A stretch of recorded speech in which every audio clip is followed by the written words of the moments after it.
Surviving infidelity. I, 54 male, found out my dead wife, 50 female, was cheating. I honestly don't know where to start, but maybe this will make some rambling sense. I found out my dead wife was cheating when I was given my wife's personal possessions. Actually, I got them back in August, but I couldn't bear to go through them until today. In the bag was some clothes and the necklace I had bought her for our 15th year anniversary, and as I pulled it out of the bag I broke down and was reduced to a crying mess. When I finally regained a semblance of sanity, I looked at the rest of it and I found her phone. After charging it, I got into it and was just looking around at the photos she had taken for pictures of us and our 3 girls I knew she had taken on our last vacation. Going through the photos, I eventually ran into one she had taken of her chest while laying down with someone I originally believed was me doing the nasty. It was a really low light picture and wasn't clear at all. Then there was a video of a black screen. I'm guessing that the camera was lens down, but it recorded the audio and it was my wife talking dirty and saying encouraging things to her partner, who I learned was a friend of ours a moment later when I heard her say his name. I turned it off and was ill for a good hour in the bathroom. Later, I checked the date on the file and it was less than a month before she had fallen into a diabetic coma for 8 months before she passed away 2 months after coming out of the coma, with no knowledge of who anyone was. She passed on the day after her birthday party that we had, even though she didn't know who even her kids were. We had met on Yahoo Personals. Yes, I'm old. We had known each other in high school and she had said she had a crush on me because I had been a football player, and after a play where I had crushed 2 of the other players and had then helped them up after the play was over. She said she saw that I was a beast, but I was also kind and that made her heart flutter. I admitted I was a bit embarrassed, but she said that she liked it when I blushed. We dated for a year and I decided that she was the one. I had talked to a friend I knew at the Boston Diamond Exchange and spent a small fortune on a bright blue square cut diamond, and had it put into a custom ring. She said yes and we started plans for the wedding, and as soon as we had all the plans settled, we learned she was pregnant. It was a close call, but we got married before our first daughter arrived and we moved into our new home. 11 months later, daughter number 2 was born, Irish twins, and 2 years later number 3 made her entrance. Right before our youngest was born, I went to get the bullets taken out of the gun, so to speak, and when I was finally feeling better we had planted a seed. But we were laughing about the youngest being our miracle baby. After the return to a crazed normal in the house, my wife said we needed to talk. That's never good, so I was starting to panic about our youngest being mine, etc. But she surprised me by saying that she is bi, and wanted to ask me if I would be willing to let her have another woman as long as I knew her and approved. After mulling it over, I set some conditions. I had to meet her, she had to have a clean STI test, and I had to be there. I wasn't going to interfere or join in, but I was going to be there. We agreed, and after about 6 months we bumped into a woman I knew, and it turned out that she was up for it because she was bi as well. So after another month later, she turned up with the paperwork and we had a great time. I didn't join in and my wife was appreciative to me after.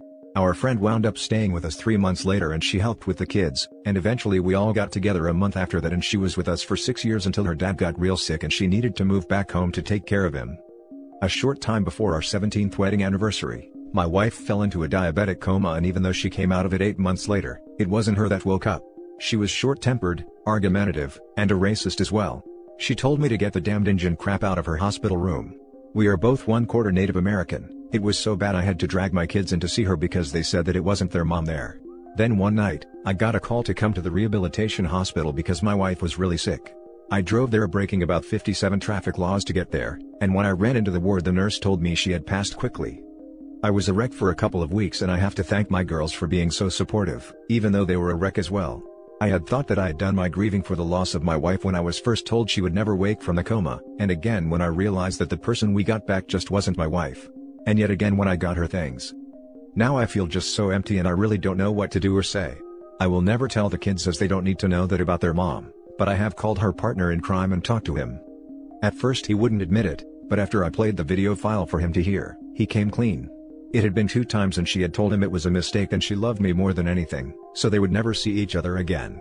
I told him to never let me see him again because I don't know what I'd do to him, but that I would not be going after him since it was over. I just don't know what to do or think. On one hand, I remember all for the amazing years we had, but on the other, I wonder if there was anything I don't know about.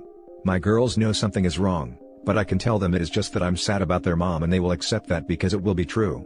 I have given my wife's necklace to our oldest, and a couple more from her jewelry to the other 2. I go from sad, to blind rage, to wanting to eat a bullet. Never will because of the girls. I can't stop crying and switching to beating the heavy bag in the garage. When we decided to get married, I also quit drinking, and it has been over 18 years since I've had a drink, and I have never wanted one more than I do right now. Sorry about the length/rant, but it's good to at least get that out there. Now for the top advice. I'm very sorry for what you're going through. You really need therapy ASAP, and a circle of support from your close adult family and trusted friends. I want to clarify one thing though, was the marriage open only for her? Or both of you? It was open for her to be with another woman, as long as I had final say on everything. They asked me to join in after a while, and we kind of just had an exclusive three-way arrangement. I don't know if that's where I screwed up and she thought she could do that with anyone, or if she just got stupid and decided to do whatever she wanted to do. I just really don't know what to think. The phone has been sitting in her belongings like a time bomb just waiting to go off. I'm sorry for your loss. I too have lost my wife. It's been 7 years at the time of her death. We had 4 daughters, 15 female twins, 5 female and 3 female. I can promise you it gets better. Stay off the alcohol/teas. It does nothing for you. Get individual counseling for and your kids. If your kids are crying, it's okay to cry with them. In fact, I encourage it. You have to let it out. Work out, walk. Try not to harp on what you found out. I'm sorry you're going through this, but you can't change it, and there's nothing you can do. Sorry for your loss as well. I don't know if it gets better at all, but I'm hoping so. The girls have been in IC since my wife went into the coma, and this will continue. They all came out after they were supposed to be asleep, and said they were worried about me, and we all had a good cry on the couch. They are finally asleep, but I think it will be days before I sleep again. I'm sorry for what you are going through. It's horrible on top of horrible. I do have one rule about cheaters: I never lie for them. I believe telling the truth will help you too. There is no reason to take this burden on yourself. Your daughters deserve to know what's happening to you. If they were children I could understand, but adults should know. Just my feelings. Good luck and stay strong. I may tell them in a while, but right now it's still too fresh. I'm just not sure if it would do any good at all instead of just causing pain. I know the language that would come out of my mouth, and I've taught my daughters to be ladies and not truckers. I slipped one time when I cut my hand on a broken glass, and said ish, and my daughter looked shocked, and said, "No daddy, it's sugar, love her so much." I'm just going crazy, mostly because I can't ask why. My weight at the time was 2 pounds more than when I was in high school. I was a firefighter/EMT, and in our yearly calendar, so I figure I was good looking. Made good money and had great investments as well as owned my own home. I even still had a really cool car. Sorry, I'm rambling again. Now for the next story. Today would have been 13 years married. Instead, we only made 10 years by 26 days. So to my ex, on this day I write a letter in the abyss of the internet. Dear ex-wife, I haven't thought of you in any way other than my ex in a while. Maybe even a year or so. But today, on what should have been our 13th anniversary, I can't stop myself from thinking of you in your best and your worst moments. I remember the joy on your face when I got you a dress that fit so well it was like it was tailored for you. It was. She thought we were taking measurements for a diet plan, for our 5th anniversary. I remember us celebrating the first one by blowing a glass globe together at the beach. Your artist's heart was so delighted that you did it all except pick some colors. I just shattered that globe 3 or 4 weeks ago when I had to decide if I was going to pack it to move it to a new place, or if I was going to get rid of it finally. I remember your joy and trepidation in telling me I was going to be a dad over the phone at your friend's house 3 hours away for the next 2 days, so I couldn't even hug you or celebrate with you. I really feel like that's an in-person conversation for a married couple who has been trying for 3 years, but I digress.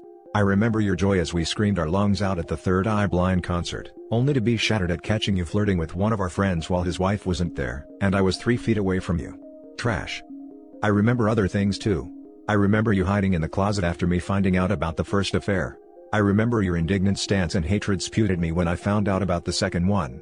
I remember your screaming how much you hate me, and how she shouldn't love her a-hole daddy in front of our 3-year-old. I remember that night where you drove home from a friend's house drunk. I could taste another man on your lips. I asked you about it and you deflected. We slept together that night. I remember finding out 2 months later that you had been with him that night. You see, I know who you really are, and I refuse to fall under your manipulation today. Today, on what used to be a beautiful day, I choose to not remember you at all. I choose to be done thinking about the good or the bad years. I am not going to give you another thought on this or any other day. You are an ex for a reason, and I don't need to even have you as a thought in my brain. You're not worth my time. You're not worth the energy I spend thinking about you on days like this. So, I won't do it anymore. And damn it, I'd better grow and be a better person for it, cause it's not gonna be near as easy as I want it to be.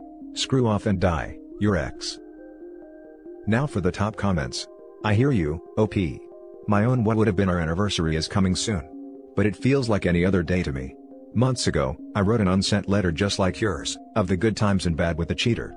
Then I decided I could live just fine without them. And it's true.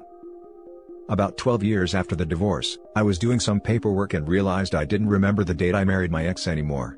I had to call my ex-mother-in-law and ask her, so I could finish and submit the paperwork I was doing. You'll get there. You'll realize in time that you haven't thought about her in years, that you don't remember what used to be important dates anymore, and that you are truly free. God, I want this for my life. Same. Only a few months out for D-Day, but the months he was cheating on me haunt me. I know each day he slept with her. What we did surrounding those days. At the time, I didn't even know, but looking back, it feels so gut-wrenching. Now knowing what he was actually doing and then coming back to me as if everything was normal. This is so traumatizing. Man, I feel for you. Why do we accept any type of disrespect? Why do we want so badly to not fail that we forgive transgressions in hopes that it'll all be okay? I'm approaching 1 year since my wife cheated on me, emotionally, and then more after she asked for a divorce. I didn't fight, wished her good luck, and even helped her plan to leave. I was getting my kids, and that's all I cared about. When reality came crashing in on her, I was here to catch her. But a year later I still find it hard to not remember the pain, or how disgusted I was at her willingness to destroy her family instead of talking to me and working together on our problems. Admittedly, it is much better now. I trust but verify. But I also feel foolish, and reading this makes me think there is going to be more, or maybe there was more. I've adopted a new motto, creed or whatever: when someone shows you who they are, believe them the first time. Don't waste your time on hate my brother, you've got a little one to be the best freaking daddy for, nothing else really matters. You dealt and still dealing the situation in a great way, bro, inspiration to many of us. We all stay strong. Creed or whatever. Now for the last story. She left me completely broken. So, Cole's Notes version here. My wife has been getting distant since our daughter was born 2 years ago. She had postpartum psychosis, and didn't tell me.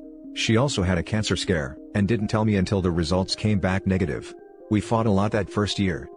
Now, she's been saying that I've been taking her for granted, not holding her hand enough, not complimenting her enough, probably because she tells me I'm lying to her when I did, and not making love to her enough. We used to fight about that last point a lot, and I wasn't quite sure how to tell her that me doing all the work 98% of the time gets boring, and you yelling deeper, or harder all the time doesn't help. She's also gotten mad at me for looking at pictures of friends of mine on Facebook. Not meeting up with them, nor even talking to them, just looking at pictures of them. I get it, if it bothered her, I should have stopped, and guys, I just found it so childish that I didn't think it was a big deal. Now, I've tried to get her to partake in hobbies with me, and she's shot every one of them down. She's feeling lonely while I'm out for 3 or 4 nights a week for a few hours at jiu-jitsu, and starts going on Discord. We start to grow apart. She's becoming even more distant, on her phone all the time while we're trying to watch movies, still bringing up the fact that we don't have intercourse as much as she'd like. How can I even get your attention? I'd ask. She'd ignore this. Fast forward to October 2020, she's been saying she's depressed for a while, and I get a text one day saying she needs to talk. She tells me she's checked out and done with this marriage. I ask if she'd go to a counselor, she says no. The next day she apologizes, saying it was out of line for her to say that. I take that as a second chance, and try to woo her again, only for her to continue to ignore me on dates. January 5th, I stay home from jiu-jitsu hoping to cheer her up. She gets mad, I get mad and storm off into the living room in a huff after we get our daughter down. She follows, and tells me this marriage is BS. She storms off in the bedroom and I can hear her laughing with her friends on Discord. I'm devastated and stay with my parents for a bit. This is Tuesday, I come back to see my daughter Saturday. She says she misses me, then when we put our daughter to bed, she says we should be roommates. I'm devastated again. Sorry, that wasn't much of a Cole's Notes, and I appreciate if you've read along this far, but we're getting to the point here now. I'm living with my parents, and she's staying in the home. I go there during the day to work because I'm working from home, and we're going to put the house on the market and go our separate ways. She asked a week later if I'd take our daughter for more than a week while she goes on a trip to Australia next year, paid for by all her friends there. I ask if she's going to see her male friend, let's call him Bill, and she denies it. I ask if I can borrow her laptop one day, and I see a Discord room called her online name's Fap Zone. I wasn't able to get into it though. A few days later, I show up early, she's in the shower. I'm not too proud of this, but I look through the phone. This room is littered with member pictures from Bill, voice chat logs, text messages. Sorry, I had to whisper, I didn't want my family to hear. No, he's not married, he's 22 and lives with his family in Australia. I wasn't able to see how far back they went. I know from the history on the laptop that she's been getting these since the day after I left at least. I don't believe they started that day, as her laptop won't save history from her phone. Am I wrong for thinking she's more than likely been cheating on me? I feel like I know that she has been in my heart, But I'm so hurt right now, but maybe I'm off. My plan is I'm going to try to get her phone again, find out when this started, and I'm going to see a lawyer this coming Monday. I'm not going to try to get anything extra from her. We've tried to be pretty amicable, and not have anyone pay any money out, but I can't trust her now. I want to know what my rights are, because I fear she's going to try to throw and pull some dirty stuff on me, and then I'm going to tell her. I need her to know that I know. She's been saying things like, "We'll always be best friends." Bullcrap. You don't lie and hurt your best friends like this. If it wasn't for our daughter, I'd cut her out of my life. It's killing me to wait until that long to tell her that I know, honestly. I want to tell her tonight, and ask her why, and how. How could you do this to our family? A big thanks to anyone who took the time to read this. Edit. Thanks to everyone for taking time to respond. I managed to video her phone today, and find out she's been receiving pictures since long before she told me that she was done. Now for the top advice. Exactly. She's not who you married any longer. Don't base your actions on the woman she used to be. This is the common mistake. The person you found is who she really is. I hope you took some evidence, because she's going to lie to you and everyone else about her affair the same way she lied about trying to reconcile marital issues. No, I was so shocked when I found it, I didn't think of it at the time. Oh, she is 100% cheating. This is classic. My ex did something similar. They start to run you down and start fights. Then they will tell you they want to separate or want a divorce and make you believe it's because of some failure of yours. Then the truth comes, usually by you doing your own investigating. They don't bounce without someone waiting in the wings. The not giving me compliments thing means someone else was giving her compliments. Someone gave her attention. Can't serve two masters, can't invest in two intimate relationships. One suffers. She's cheated and she's making you think you failed. When you inevitably catch her, she will claim you drove her to it. Well, she actually did say she was getting compliments online, but didn't say from which friend. Then in another argument, said she stopped talking to the guy because I got mad when she told me who it was, when she didn't tell me in the first place. So, she's being wooed by this guy online. Let her know when you tell her that y'all are no longer anything but co-parents from that point forward. Gray rock her completely from that day forward, and don't entertain conversations not about the child. I actually said that to her Friday night, but I've already gone back on it. And I'm unsure how to proceed with it in regards to our child. I'd have to be somewhat civil with her around our daughter, right? And that's it for this video, guys. If you have thoughts to share, leave a comment below. Don't forget to hit like and subscribe if you like this content. I'll catch you in the next one. Good day, everyone.